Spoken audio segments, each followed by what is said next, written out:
Hello and welcome back to the Macca's Talk Hockey podcast, the podcast where me and my brother Charlie, say hello. Hello, everybody. We talk about English hockey, specifically the National Ice Hockey League, the league which we love and enjoy. And today's episode is going to be a Sheffield Steeldogs Special. And we've got a really big interview, a really nice interview with Jack Brammer, Sheffield Steeldogs player. It was actually very heartwarming, wasn't it, Charlie? Yeah, it was lovely, and just the impact Sheffield Steeldogs has on the community and the Sheffield system and setup and all about that. Yeah, and his hockey career as well.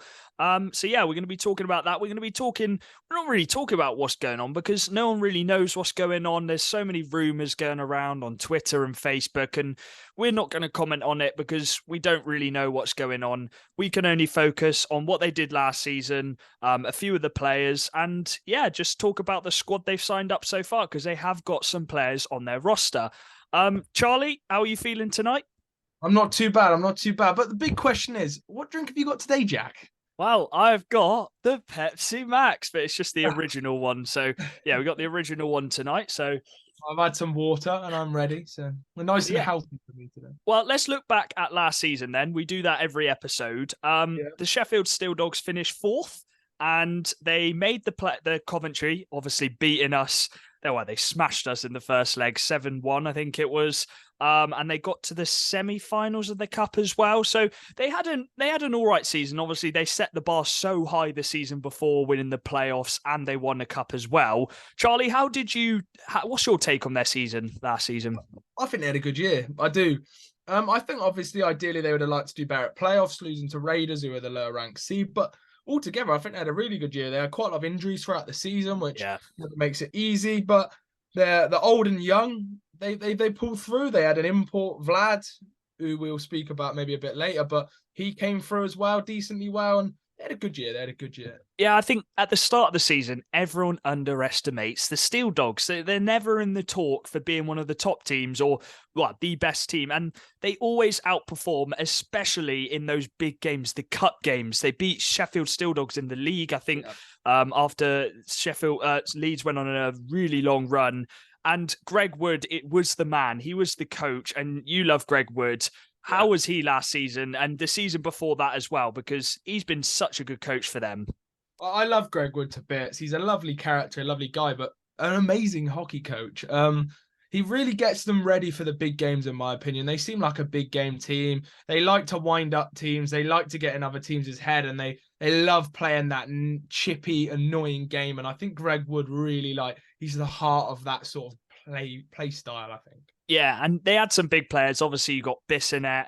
He's the main import. Me and you love him. He's our mum's favourite player as well. You got Hewitt. You've obviously got Jack, he's still 20 years old. I've just turned 21.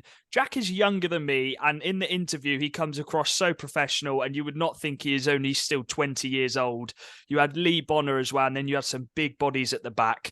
I will touch on that because obviously Alex is no longer with us, and I think it was just a massive shock to the hockey community and everyone. It's still sad to talk about it now, really, because he was just so young and he was so talented and he could single-handedly just destroy any team, and he did it to us many times, didn't he, Charlie? And yeah, he was just an outstanding hockey player, and all of the hockey community came together, and I think that was really great to see. And we wish all the best to his friends, family, teammates. So yeah, our thoughts are with them.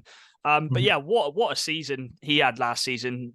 Just talk through his stats, Charlie. Alex Graham, as he said, rest in peace. And what an amazing player. One of the most talented players I've ever watched. And I loved watching him. He'd tear us apart single-handedly. He got 80 points last year in 36 games, 40 goals and 40 assists. And when he was on that line with Hewitt, Bissonnette, it was really unstoppable. It was one of the best lines in the league and one of the best lines we've seen in the National League. It was phenomenal. He just knew how to put the puck in the back of the net, and he was finally going to get his shot in the Elite League. So yeah, as I said, our thoughts go out to him. And yeah, they have some youngsters as well. We talk about Ollie Turner at the back. You quite liked him, looking at him at the end of the season. What is he, 17 years old? Yeah, good skater. He signed up ready to go next season. And I think playing with the likes of Kirk and Hayward, who are experienced bodies, I think that just really helps with these young players at Sheffield, doesn't it, Charlie? Yeah, I think they've got so many exciting players. Doxy, Palmer, Jack Brammer being a younger player. Yeah. They had Henry Adams for a bit. Lewis Newell, who's getting introduced. Oliver Turner. They've got so many exciting players coming through that Sheffield Academy. And then they've got the mix of the older boys. You just introduce them into the team. They get them going. And you hear Jack Brammer talk about the influence of some of these top players and how they helped him in their game.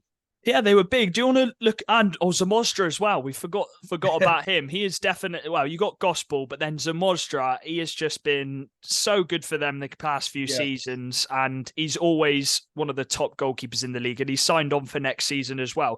Do you want to look at some of the points then for last season for Sheffield, Charlie, as you are the stats man? I'll go through them. Obviously, we've touched on Graham's, but we got Bissonette with 79 points in 48 games, 52 assists. What would you expect? The man picks out passes from anywhere. You got Vlad, the new import who came from the league below. Lots of questions, but 61 points in 52 games, 25 goals, 36 assists. You can't argue with that. Got Jason Stewart, who picked up a big injury last year. So he only played 31 games, but he picked up a casual 59 points. Then another guy who's very probably underrated, but he's got a shot in the Elite League again. Busa, 38 games, 56 points, 19 goals and 37 assists. And we'll finish off with the two D-men who did really well. Ben Morgan, 56 games and 34 points. Very, very good for a D-man. And then Jonathan Kirk with 54 games, 32 points. And then Lee Hayward, 54 games, 29 points. They have three D-men there who get very good points in our league for a D. They have a very good team. And as I said, people just underestimate Sheffield every season and they outperform those expectations. And I just think by talking to Brammer, we'll hear about him you'll hear his interview in a minute. It's just such a community and they're just like brothers in that team. They get on so well. They're always spending time with each other. And you can see that on the ice as well. In the big games, they're always spending weekends together. Me and you were sat after the playoffs, and they just come up and sat in the stand with us, the whole team. And you were chatting to Charlie Thompson. And the vibe's just so good at Sheffield, isn't it, Charlie?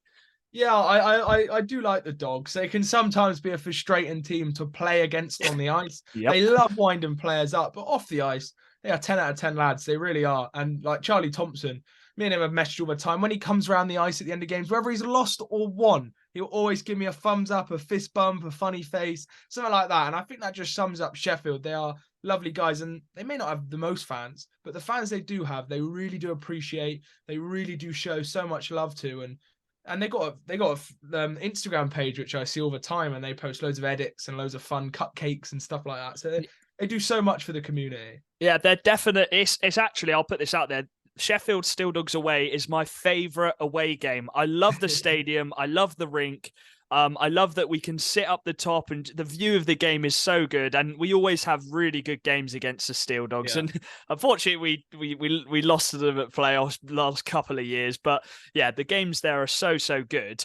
I wanted to just touch on the whole Sheffield system. Obviously, all these rumours are going about, and we're not going to touch on them because that's not what this is about. We want to talk about Sheffield, but the system and bringing these youth players up like Palmer, Brammer, Alex Graham. You got Callum Field who played in the Sheffield system, and he's now at MK. Just how important is it to have that Sheffield system to carry on for years to come? Well, you've got the Scrimmiers, you've got the NIHL 2. You've literally got a setup where a youngster at 16 years old can go into the NIHL 2, NIHL 1. They can grow learning men's hockey against men. Then when they're good enough, they go up to the Steeldogs. And then potentially they take the next step. And there's so many players you can give examples. Ben O'Connor, Robert Dowd. Ben Bounds was a Sheffield Academy player. And then you've even got the recent chance of Nathan Ripley, who's in the Elite League. Oh. Then you look around the league and you've just got this ripple effect of Sheffield players dotted around everywhere because of how important their academy is to English hockey. And I can't express any more like how amazing they are at bringing up youth. They have won trophies in the last year because of how strong they are at bringing up these players. And it's just credit to them. We can't express how important and how vital that Sheffield Academy is to the league. And it would be it would be heartbreaking to see it come to an end. I really hope it doesn't. Charlie, shall we get into the interview of Jack? Because it is such a good interview. He really pours his heart out about Sheffield and he talks about his career as well. Some stuff he did in Sweden when he went out there, and he's got some really cool stories. So shall we head on to the interview? Yeah, let's take you to the interview. You won't want to miss this one. Hello and welcome back to the Macca's Talk Hockey podcast. We are joined by a very special guest. Charlie, do you want to introduce him? We would like to welcome onto the podcast today a player who has won the National League playoff and the National League Cup. He has played in the Sheffield system all of his career, climbing up the ranks, making his debut for the Steeldogs at 16. We would like to welcome onto the podcast Sheffield Steeldogs forward, Jack Brammer. Welcome on, mate. How you doing?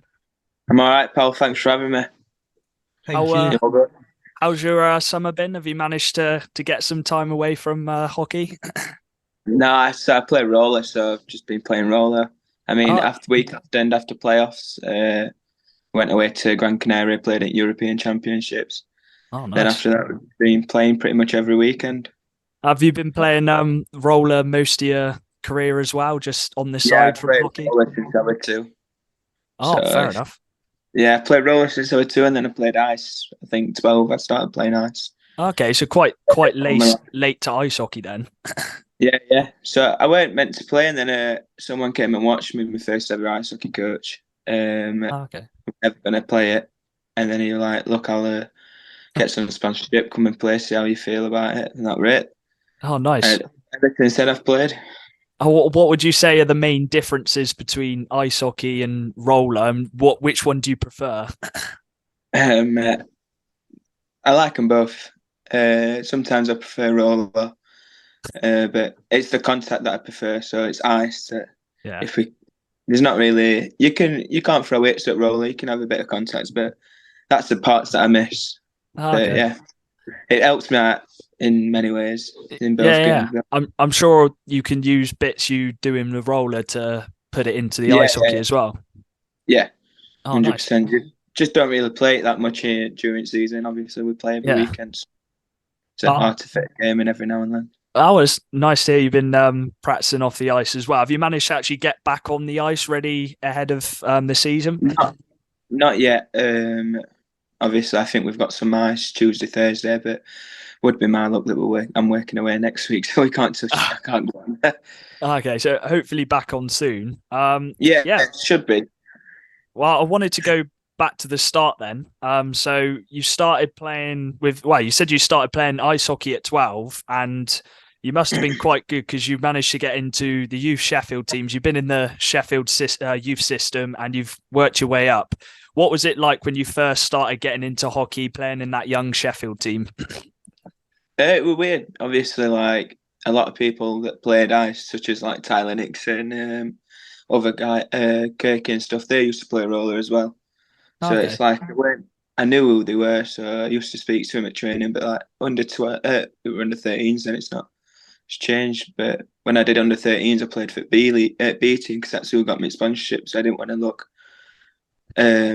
look selfish and say, look, I'm going to A League because I've been offered it. But we're playing under 15As anyway. And then that year, I think I won League and Nationals with under 15, scoring a game-winner in final and semis. So nice.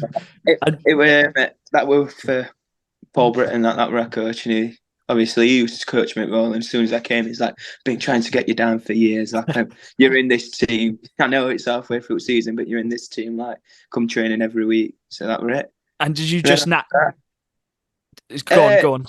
Naturally, I got you. It was a struggle at first. Obviously, it's different for stopping and everything. So that way, and finding the edges. But after I did that, it was just natural. Oh, nice. Offside rule. Well, yeah. Well, me and Charlie still don't understand some of them which get given now, and we've been watching for ages. So you played in youth with players like Ripley. You played with Palmer, who's still playing for the Dogs now, and Callum Field, who's at MK. It's the Sheffield system. I wanted to ask about it because it's one of the best systems in England in bringing the youth players up, and it got you the opportunity to play for the Dogs. Yeah, exactly. I mean, it's the biggest academy in England, I think, if I'm right saying that. Yeah. But yeah, I mean, Callum Field his parents used to travel 2 hours twice a week to come and train. Really? It is hard to get ice in England, but they wanted best for the kids. They travelled. There was one time where he had to go back and play for MK. Is it Thunder, their juniors? Thunder, yeah. Something like that. Yeah. They had to go and play for their juniors just because of commitments and stuff, which is understandable. But year after, we're back again. Yeah. But there's people that travel from Nottingham and Manchester, all over the place to play for him. But yeah, it's a good system, junior system. It's run well, and they have got links, like they've got Scimitars and Titans now, and that Titans and Scimitars team now is mainly for developing the younger ones, because a lot of the older boys have either retired this year or retired year before. So they had me and Palmer the year that we won playoffs, and that were quite an older team, and then they all retired and me and Palms left. Yeah. So there were a lot of under 16s playing up, and under 18s playing into that league. And I mean, they didn't win a lot of games, but they did the best. But it's a first year in senior league, and they're not as strong as most of them senior teams I've seen. Like my brother, he played for him, and he's not a tough kid, but the way he goes in a corner and gets battled, it's like they haven't been taught a senior way, but it'll come in experience. Like everyone can't just fit into it. Yeah. And obviously you were the captain for the Stormers for a couple of years. What was it like being the captain, the leader of the team? Yeah, that was a weird one, to be fair. Because I think I was one of the youngest on team. I just dislocated my knee as well that season. So right. I didn't do any trials or anything, but the coach was like, "Look, I want you." Then he gave me the captain. I'm like, "Are you sure I ain't being trained?" He's like, "I'm sure." And I think we went on to win league that year, and we bottled it at nationals. We had the worst game all season at nationals against Peterborough. You scored 72 points in that second season in just 16 games. A lot of goals, 53 goals in that season. Do you reckon that's what caught the attention of all like the main coaches around Sheffield? Do you reckon? Possibly. I think that year that was my first year training with dogs as well. I think I was 14. It was my first year training with dogs. So yeah, I think that helped out a lot, as it did. I mean, Morgan were in charge then. I think Woody just came back out of retirement to play again. So there were a lot of strong heads on that team. I mean, Lloyd Gibson, he's a massive help as well. He's not, I don't know if you know who he is, but he's probably one of the hardest workers Steeldog players ever had been. Really? He worked that. So yeah. I was going to ask, you in the 1920 season, I believe you were 16. You played in 2 youth teams. You played in the NIHL 2, the NIHL 1, and NIHL. And in Sheffield, you've kind of got the opportunity to play in all the different rankings. Do you think that's really useful, being able to kind of climb your way up, build your confidence, I guess, throughout at such a young age? It is. So obviously, that year, it was my first year at ICE, and I was like buzzing to sign with dogs, training with him full time. Obviously, everything else that comes with it, kit, sticks, all that stuff, and just having that vibe in change room, a good vibe in change room. But outside to Sheffield for having that, because I trained with Scimitars and played with him most of the time. And then I think it came to Christmas, and I said to Morgs, like, I want to go that next step. And Morgs like, right, let's get you on to Sutton, because we didn't have Scimitars then at Sheffield. So I went to Sutton. I think I played 2 games at Sutton, and Morgs rings me and he's like, "Got too many injuries, you're going to have to be with us." And for the rest of the year, I was with dogs. And because of COVID, I couldn't go back to playing with Scimitars or anyone. Yeah, you played 37 games with the dogs that season at just, 16, 17 years old? Do you think that was the big turning point in, I guess, getting used to that men's league and then kicking on to actually getting playing more games the season after? Yeah, 100%. I can remember my first actual, my proper game where I played all the way through. We were in Bracknell. Yeah. We won in overtime, but it was like we had to get Woody out of retirement again, get him up.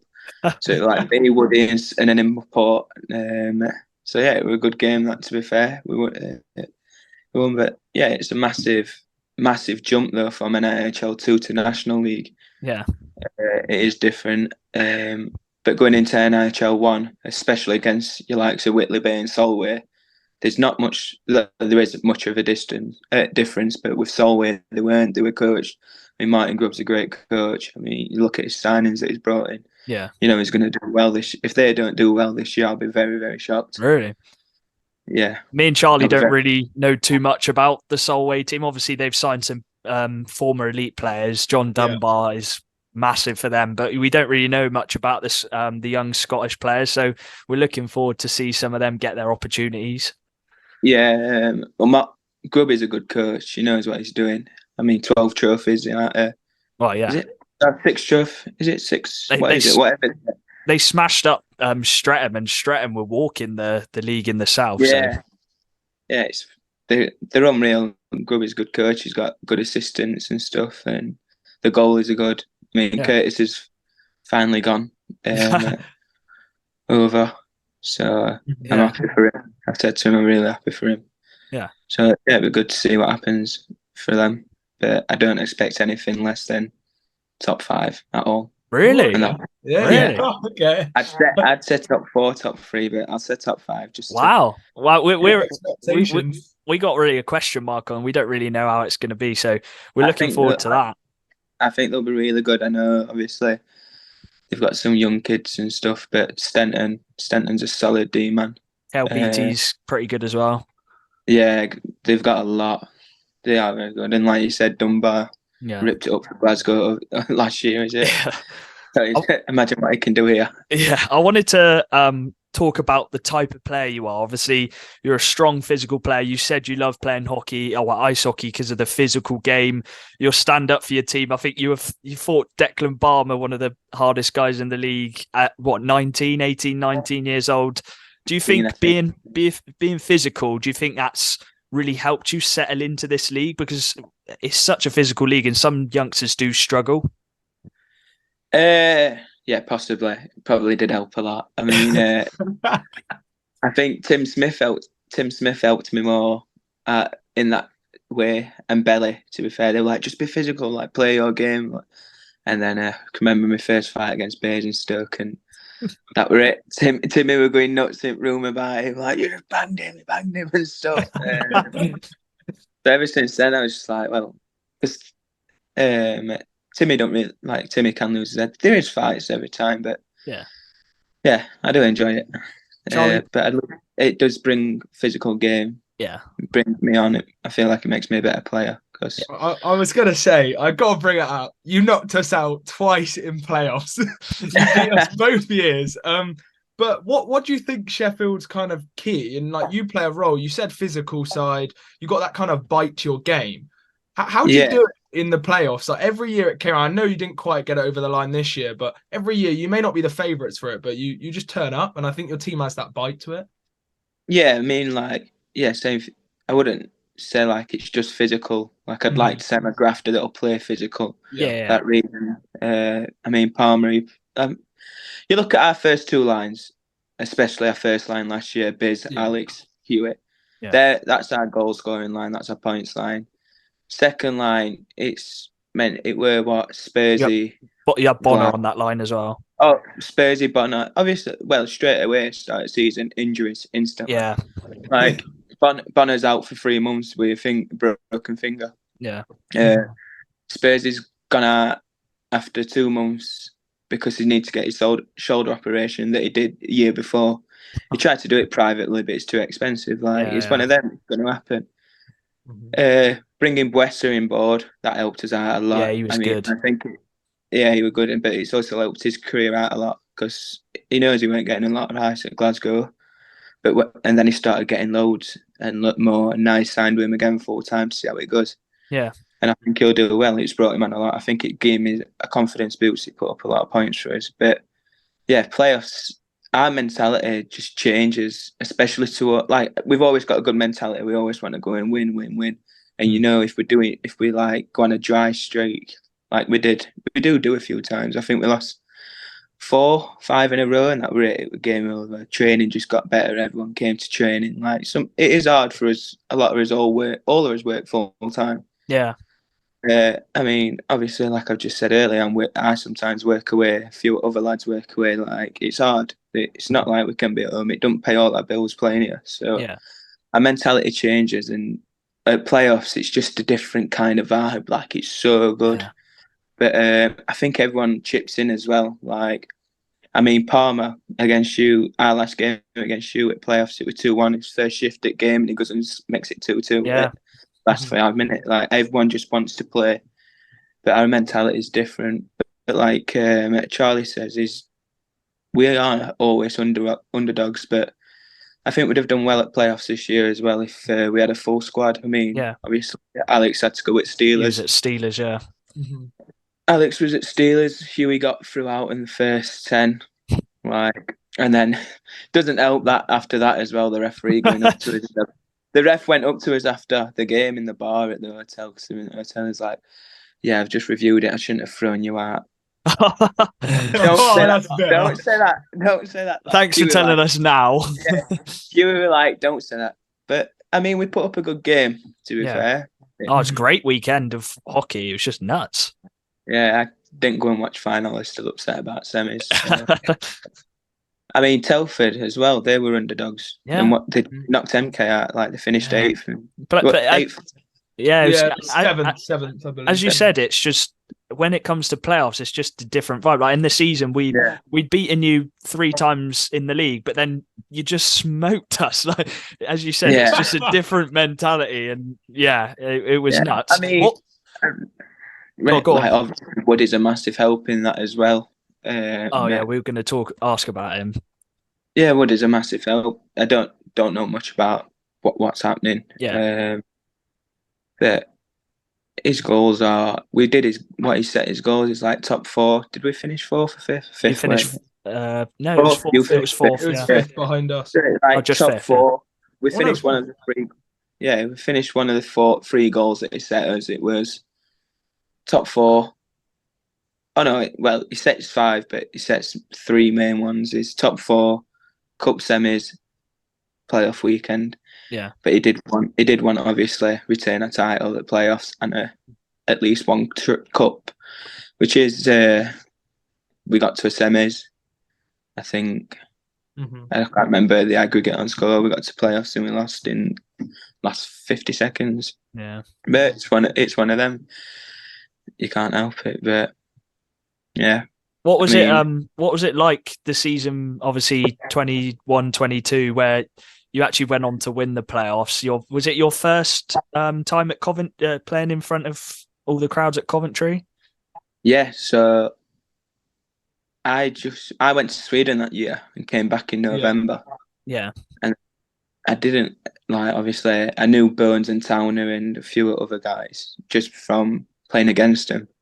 But then I came in again and they were like just a different team, like different vibe. Like most of them players that were there before I left weren't there. But when we went to Telford and we won that cup, and they were there, they were top at the top then. They won league again. That were good, especially winning in their rink because their fans literally love Gina's abuse, especially Haywood. So that was good to win in their rink, and then obviously playoffs. That were unreal. That I mean, we just sound Valdix was signed halfway through here. Yeah, Valdix. Yeah, he was clutch. He was clutch. You had the greatest playoff series ever. Yeah.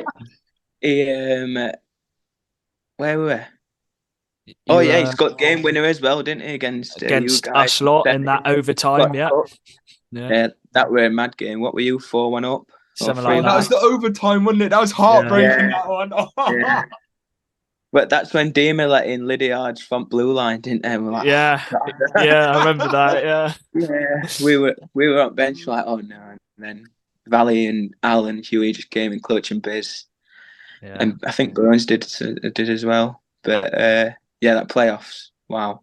But Valdix were a big help. He got a bit of abuse on Twitter off a few people saying he weren't. Yeah. Don't know why we'd sign him as a waste of space, but. You look at his stats; they were unreal. His experience literally got you through that. Well, not just him, but it was a massive part of getting you through that final, knowing how to play in those big games. Well, yeah, I mean, especially like he helped us out a lot because we went to Bracknell. Huey was banned. I think Biz was injured because his back. What happened in MK? Yeah. Alex weren't there. I think he were away with GB. I'm not sure.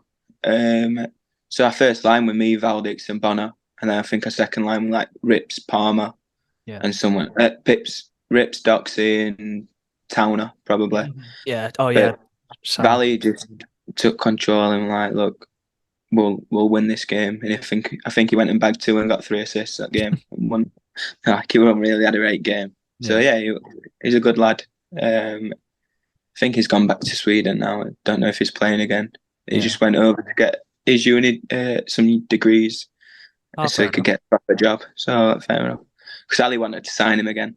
Did he? He said, no, I'm going home. I'm going home. Charlie, did you have another question to pop over? You mentioned your trip to Sweden, and I was like, we saw it, and you came back, and you had a really good points record when you came back. But what was it like in Sweden? How did that come around, and why did it end? Maybe. It was mint in Sweden. Don't get me wrong. Level of hockey. I mean, we had a key. The town that we were in was tiny. Like you could walk to the other side of the town in half an hour. It weren't massive. Yeah. But in the middle of the town is where the rink were. So you get a key. It's like getting this key. It's like, oh, is this for an apartment? It's like, no, your apartment key's in your house. Like, no one will rob round here. You can just leave your key at your door. So like mint sound, it's less things to carry. This is for rink, and it's like, what do you mean? He says you can go to rink at any time you want. Like here's your key code. Just go and put your key in rink. Jump on ice whenever you want. Just make sure you tell the Lamborghini driver, and he'll clean it after. So obviously we didn't go on at daft o'clock in the morning, but remember first day we went to training, and we met some lads, and he's like, look, we're going on at 8 o'clock if you want to come on. From 8 o'clock till 12 o'clock we were just messing about on rink, doing whatever we wanted. I think we had a scrimmage, and then we just did penalty shots and all sorts, like did a few drills. And that's without coach being on ice. So it was mint just having our own stuff, but it had to come to an end. Obviously, cost over there is a lot, and for what I were getting, I was meant to be given a job straight away, but I waited 3 months, and I'm like, I can't wait any longer. Yeah, like I need more money than what I'm getting. Like I was running out of money. I was getting paid off the team, but not a lot. So I was like, look, I'm gonna have to come home if I don't get this job. Yeah. So I said, I'll give it a week, because my girlfriend came over and saw me, and then I think she was going after 10 days. But I said, look, if you can get a flight in a week, get it, because I'm most likely going to come with her. And I said to them last day, I said, have you sorted it? They're like, oh no, we haven't had time. I went, right, I'm going. Mm-hmm. I said I enjoy it here, but I can't live like this. Yeah. So yeah, we left. But if you look at my stats in Sweden to compare to my stats when I came back, it's just different, man. Yeah. Different level of hockey.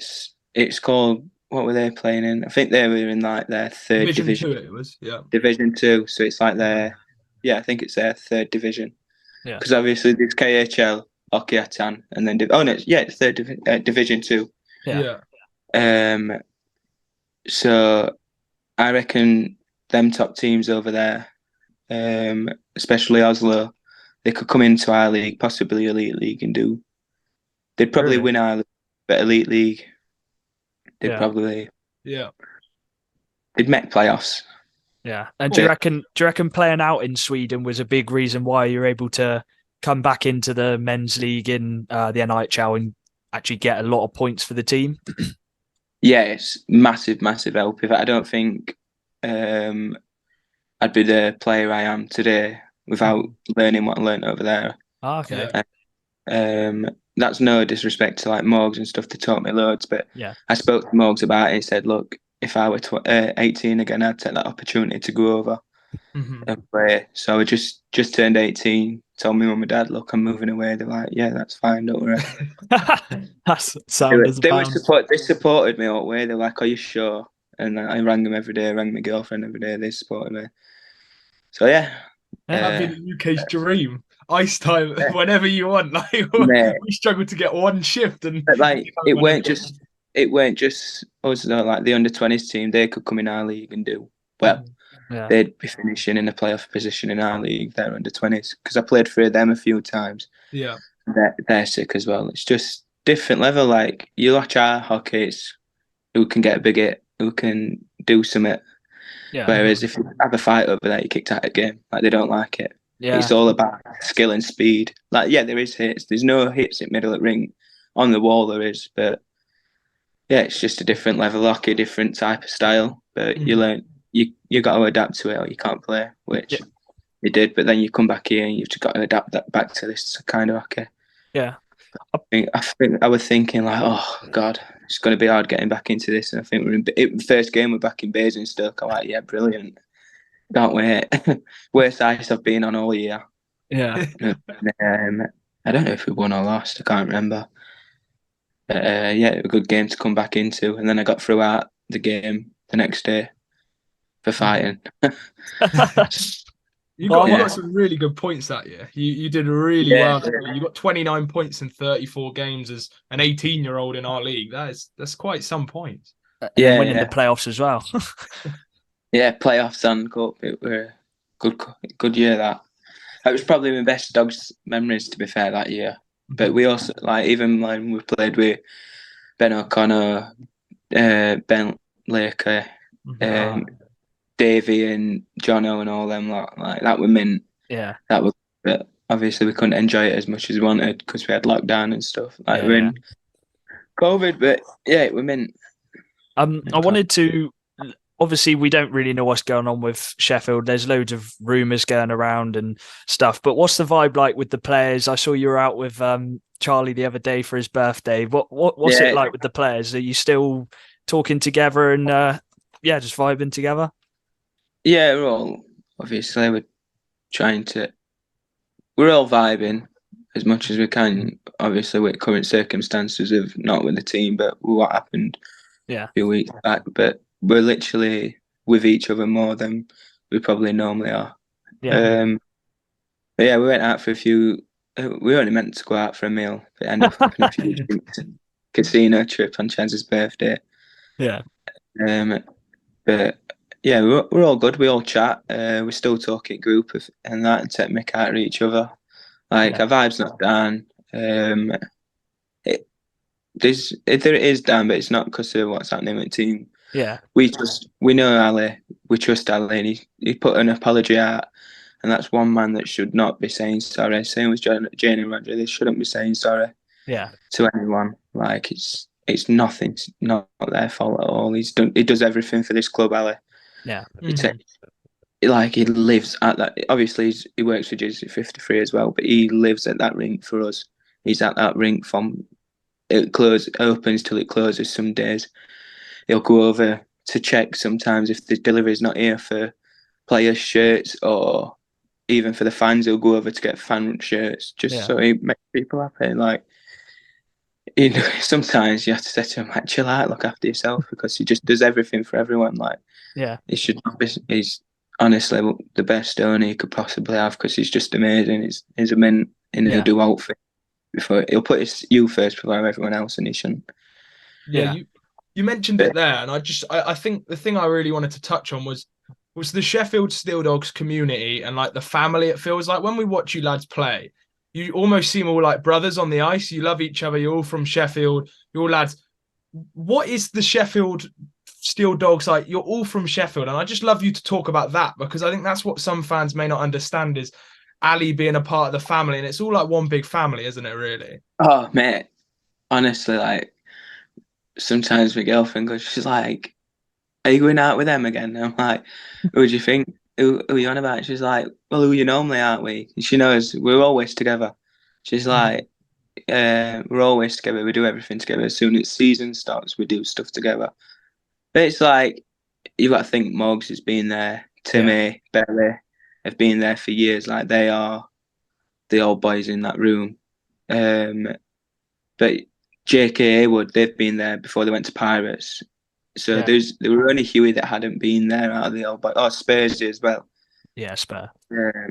Huey that hadn't been there for ages. And he's come in. He's fitted straight in as he would, because he, you know what it's like. But so is Biz and Bones fitted in straight away. When we had Towner, he did. Like, everyone got on. I mean, you've got to think Chaz is 26, but he's coming up to his testimonial soon. Yeah, we love Charlie. He's spoke to us a few times, and he always says hello when we see him at games. He's great. He's one crazy guy, Chaz.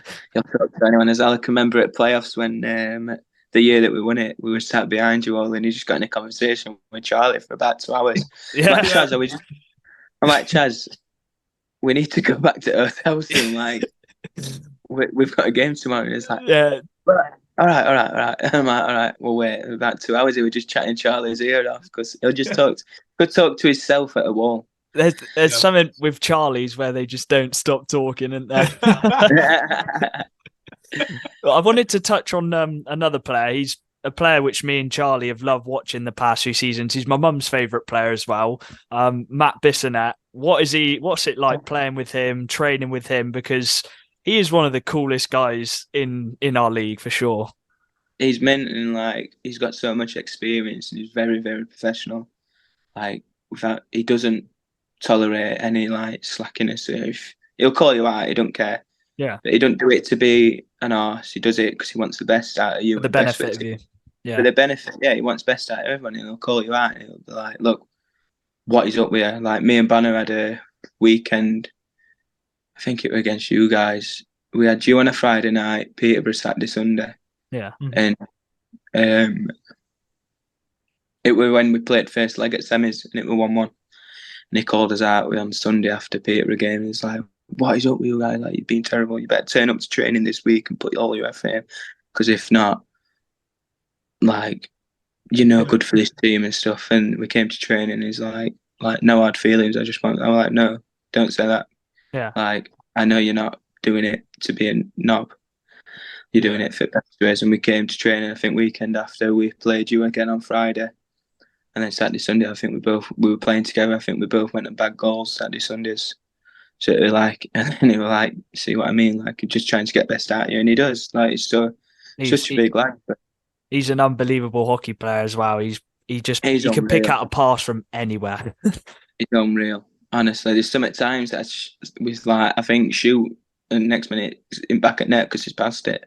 Like he's got different vision. It's probably helps that he's like 7'3" and he can see over for everyone. Big tree in him. Yeah. I want Charlie. Did you have any more questions before I ask the last question? I'll think of one more. You ask this one, and I'll go. I just wanted to ask what kind of stuff, what targets are you going to set yourself for next season? Obviously, is it your third full season? Second full season where you're actually committed. Yeah, it's actually like I've played for Dogs for technically 5 seasons, but it's my second full season. What's like the targets for yourself this season? I've set personal targets as team targets. I want to win a cup. I'd like to get to Coventry again. I want to finish top 4. But everyone's underestimating us again on Twitter. But like I said, I said to Charlie, everyone is every season. Dogs. Yeah. I mean, I can remember last year, Jamie McElroy is a big fan of us, but he was like, I'm saying 6th or 7th, and I've got a lot of respect for Jamie. And then he put out a tweet, I think, halfway through the year, and then when we beat you guys, first leg at semis, he was like, I rest my case and retweeted his tweet again. I'm like, but Jamie's never underestimate us, but I can see this league being a big year for everyone. Very competitive. Very, especially, I mean, you guys have got free imports now, the all Canadian as well. Yeah. Hull will do well as well this year. Yeah. I like, obviously it's a good rivalry against Hull. I like playing in them games, but I like the way they play. I think they're a great team, especially this year, and Matt is in charge. I mean, they've took Banner, which is a bit upsetting, but we love Lee. He's so funny. Yeah, we love Lee, but we understand why he's had to go. He lives in Hull. It's too far for him to travel and stuff. But Lee's been coming, like touching on what Charlie said. You're all like a massive family. Yeah, because we're all from Sheffield, but like Lee's from Hull, and he's come down pretty much every weekend nearly to just come and see us. Like Huey went up the other week to have tea at his house because his missus said, why don't you? Right, and like we're just very, very close. Yeah, Charlie. I was just going to ask because we're coming to a close. Have you got a message to the Steel Dogs fans? I know they're probably quite worried at the moment, but what's your message to them? Because they show you so much love and all of that. Just don't worry. I've seen a few of them getting angry on Facebook that we don't post. They haven't been posting, but trust the process. Like I said, trust the boys. We'll try and do our best for you next year, and just just leave it with Ali. He'll sort it out. He'll sort it out. But yeah, I appreciate what they're doing at the moment as well. Obviously, a few things have come out on Facebook about what's happening with Planet Ice and stuff. I'm not fully aware. I don't know what's properly happening. But they're all like emailing Talk Sports, BBC, like telling us let us play. I mean, the Steeldog fans on Instagram, Mitchell, he's doing loads for us. He's only what I think he's 17, 18. Yeah, we know. He takes up most of his days just creating posters and stuff. I mean, yeah. Some of our fans are brilliant. I mean, there's that Abby, she does all the artwork, like, and she started selling it at games. It's mint what she does. Like, we've got a small fan base and we get bullied about it all the time, especially off of some at Hull fans on Twitter. But they're loyal. Like, they could just go across the road and watch Steelers if they wanted to. If they wanted to watch a better team, but they don't. They stay here. They enjoy staying, and there is a lot of loyal fans. But I think we've got a few more. We have got a few more fans over here, especially after winning playoffs and stuff. Yeah. We were supporting you in playoffs. Yeah, exactly. Like we do get a lot of fans at playoffs when teams there just because we're underdogs. It were weird this year though because London were like the underdogs. Yeah. So when we were playing in semis, it was loud for them and quiet for us. It felt like we're playing in final again and against MK when it was loud for us and quiet for them. Like everyone went nuts for us, didn't they? And that was a good feeling. But yeah, I love that beating MK. It went. That was good. I can remember in toilets. Like me and Alex went to the toilet, and they were an MK fan, and because they were just getting battered by Peterborough after first period, didn't they? Yeah. And I know Alex just like they said something about his keeper, and Alex was like, "Oh, I don't think he's that bad." He's like, "Oh, we'll beat you tomorrow then if he's not that bad." And they were like, "I bet you don't. I bet you any money we win about 5-1, and I think we won about 5-1. You won 4-1. Yeah. He said something like, "I bet you any money we'll beat you about 5-1." Like he's like, "You want to bet?" He's like, "Yeah, go on then." And he's like, "No." Got a bit mouthy to us. I'm like, "Come on, we'll walk away because we're playing tomorrow."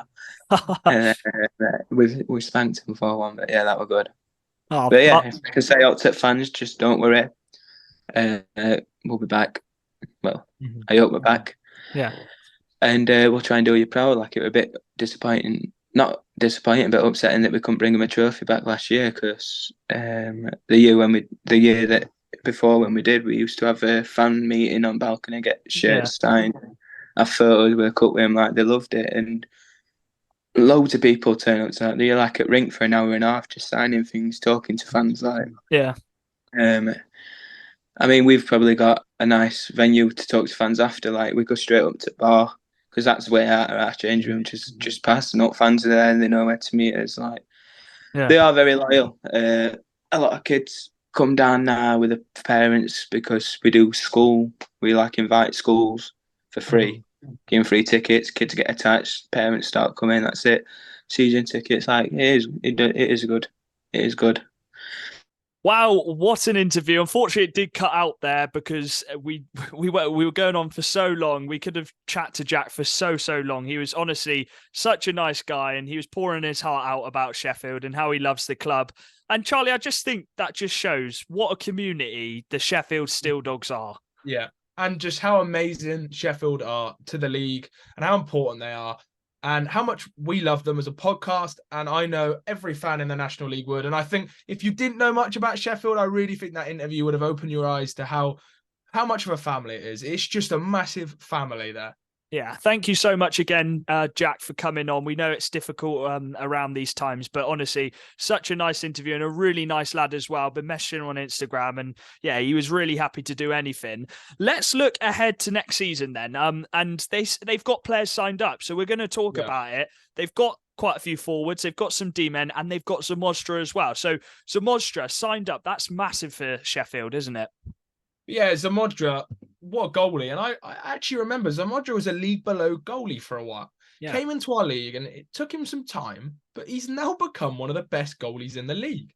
And he really is that good. And he's almost like a wall. He doesn't move too much, but he saves all the shots. He keeps Sheffield in games. He's got a good decor in front of him. And to be honest, he's just a very, very good goalie for our league. And he's had a very consistent save percentage. He's been above 0.9 every single season he's played with the Dogs. Last season, a 0.915 percentage. That's a really good percentage for our league.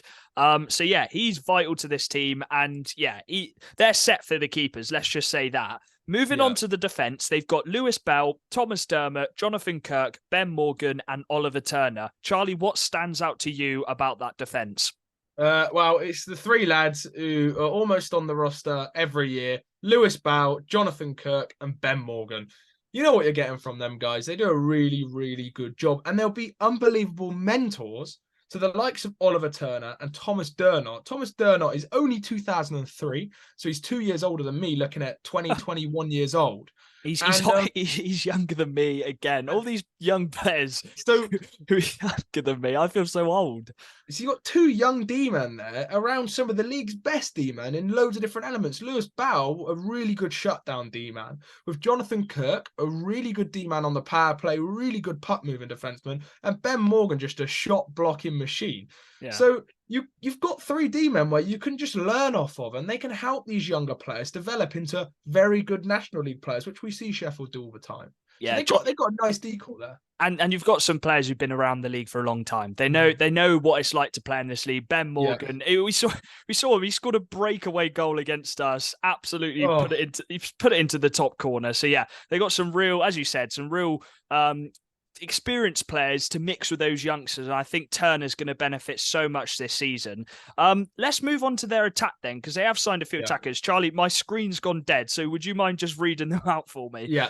So you've got Matthew Bissonnette, you've got Jack Brammer, you've got Cameron Brownlee, you've got Michael Daneko, you've got Brad Doxey, you've got Jason Hewitt, you've got Thomas Palmer, and you've got Volkanovs. We'll go with Vladimos Volkanovs. I think that's how you say it. Sorry if I've butchered that name. But no, Charlie, as you said, they've got a mix again of some experienced heads, and then even the youngsters. They've played a few seasons in this league, so they know what it's like. And people are going to underestimate Sheffield again. They've still got some players to sign this season. What do you make of their forward core? I do like it. There's definitely going to have to be a step up from Pacific players, I think, in a good way. I think there's going to be on players like Jack Brammer, who we've interviewed, Cameron Brownlee, and Thomas Palmer and Brad Doxey. There's going to be an increase in ice time, most likely. There's going to be an increase of maybe penalty killing or power play minutes. And there's going to be pressure on them boys to pick up from the scoring of some players lost, like Lee Bonner. You've got to take over that role, and I think they're capable. But Sheffield, they always prove us wrong. They always find a way to get these players to fit into a system and work. Yeah, I 100% agree. Obviously, looking at some of the players that are not going to be with Sheffield next season, Lee Bonner's moved back to Hull, and as Jack said, I think that's just easier for him with location, because they do have full-time jobs. I think people forget that they've got full-time jobs in their hometown, and Lee was traveling up to Sheffield all the time, so it's just easier for him to stay at Hull, and he's played there before.